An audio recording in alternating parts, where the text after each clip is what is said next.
नमस्कार। Downright GS में आपका एक बार फिर से स्वागत है। पिछली चर्चा में हमने भारत में कंपनी के शासन को समझा था।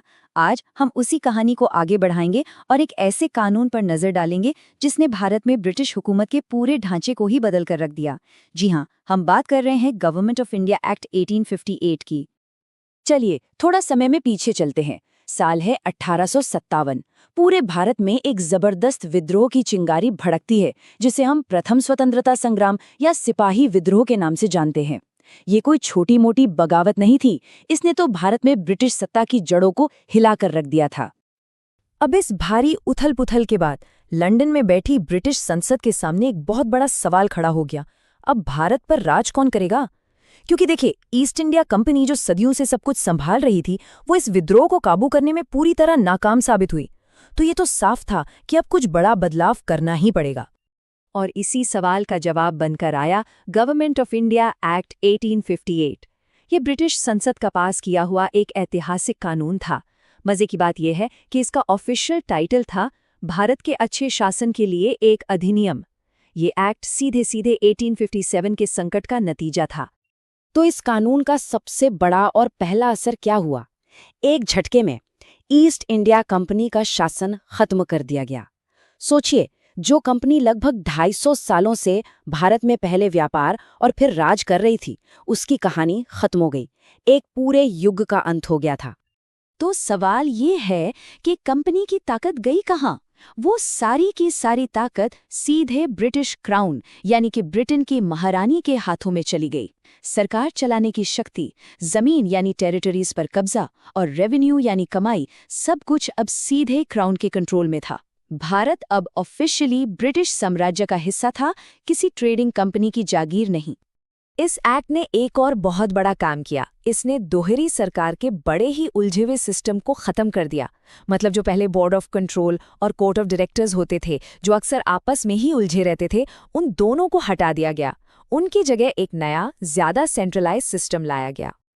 इस नए सिस्टम का सेंटर पॉइंट थी एक बिल्कुल नई और बेहद powerful post, secretary of state for India, यानी भारत का राज्य सचिव। ये कोई छोटा मोटा पद नहीं था। ये व्यक्ति ब्रिटिश कैबिनेट का मेंबर होता था और भारत के एडमिनिस्ट्रेशन पर उसका पूरा कंट्रोल होता था। और सबसे जरूरी बात, वो सीधे ब्रिटिश संसद को जवाबदेह था। मतलब अब भारत के मामलों पर संसद की सीधी नजर थी। और इस बेहद ताकतवर पद को संभालने वाले पहले शख्स थे लॉर्ड स्टैनली। उन्होंने ही लंदन में बैठकर भारत के इतने बड़े प्रशासन की कमान अपने हाथ में ली। हाँ, लेकिन राज्य सचिव अकेले काम नहीं करते थे। उनकी मदद के लिए 15 सदस्यों की एक काउंसिल ऑफ इंडिया बनाई गई। इस काउंसिल का काम था सेक्रेटरी को सलाह देना। ये एक एडवाइजरी बॉडी थी और इसके चेयरमैन खुद सेक्रेटरी ऑफ स्टेट ही होते थे। चलिए अब जरा भारत में बैठे सबसे बड़े अधिकारी की बात करते हैं। जो गवर्नर जनरल ऑफ इंडिया का जाना पहचाना टाइटल था, उसे भी बदल दिया गया। और ये सिर्फ नाम की तब्दीली नहीं थी, इसके पीछे सत्ता के बदलते स्वभाव का एक गहरा संकेत छिपा था। नया टाइटल था वाइसरॉय ऑफ इंडिया। वाइसरॉय शब्द का मतलब ही होता है राजा की जगह पर या राजा का प्रतिनिधि। तो अब भारत का वाइसरॉय सीधे सीधे ब्रिटिश क्राउन का डायरेक्ट नुमाइंदा था, भारत में शाही ताकत का एक चलता फिरता प्रतीक। और इस नए पद को संभालने वाले पहले व्यक्ति थे लॉर्ड कैनिंग, जो विद्रोह के उस मुश्किल दौर में भारत के गवर्नर जनरल थे। तो इस तरह उनके नाम एक अनोखा रिकॉर्ड है। वो भारत के आखिरी गवर्नर जनरल और पहले वाइसरॉय बने। लेकिन यहाँ कहानी में एक दिलचस्प मोड़ आता है। जैसा कि हमारे सोर्स बताते हैं, इस एक्ट ने भारत में सरकार चलाने के तरीके में कोई बहुत बड़ा बदलाव नहीं किया। ये सुनने में थोड़ा अजीब लगता है ना? पर यह एक बहुत जरूरी पॉइंट है। तो फिर ये सवाल उठता है कि अगर भारत के अंदर असल गवर्नेंस में ज्यादा कुछ नहीं बदला, तो फिर इस एक्ट का असली मकसद क्या था? इतने सारे ढांचागत बदलावों का मतलब क्या था? और इसका जवाब ये है कि असली बदलाव कंट्रोल के तरीके में था, लेकिन भारत में नहीं, इंग्लैंड में। इस एक्ट का मेन फोकस उस मशीनरी को सुधारना था जिसके जरिए इंग्लैंड से भारत सरकार पर नजर रखी जाती थी और उसे कंट्रोल किया जाता था।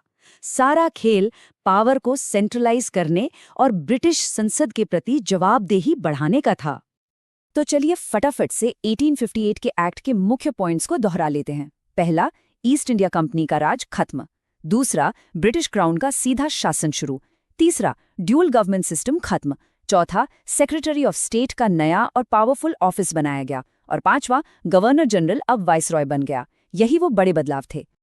ये जो नया एडमिनिस्ट्रेटिव ढांचा बना, ये सिर्फ एक अंत नहीं था, बल्कि एक नई शुरुआत थी।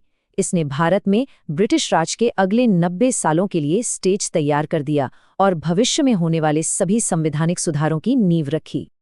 और यहीं से हम अपनी अगली कड़ी के टॉपिक पर आते हैं। आगे हम इंडियन काउंसिल्स एक्ट्स के बारे में पढ़ेंगे। ये वो कानून थे जो इसी नए ढांचे पर बने और जिन्होंने बहुत धीरे धीरे ही सही भारतीयों को अपने ही देश के शासन में शामिल करने की प्रक्रिया शुरू की।